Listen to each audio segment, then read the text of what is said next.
na Juni z Uśmiech mogę. Już wiemy chyba kto. Zrobił mu jakby MMA, nie? No.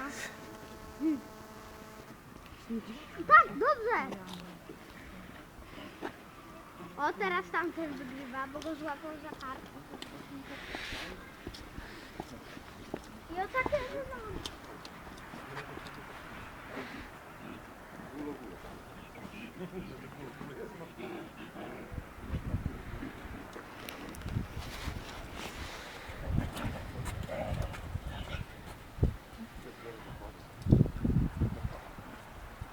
Którego obstawiamy? Z którego obstawiasz? Do zakłady zbieramy. Po 10 euro.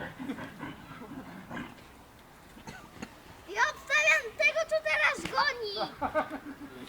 A jak?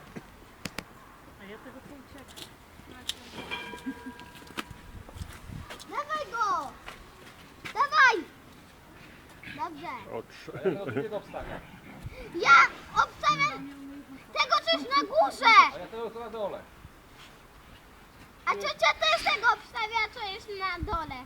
O, mój przegrywa. Chyba mój wygrywa.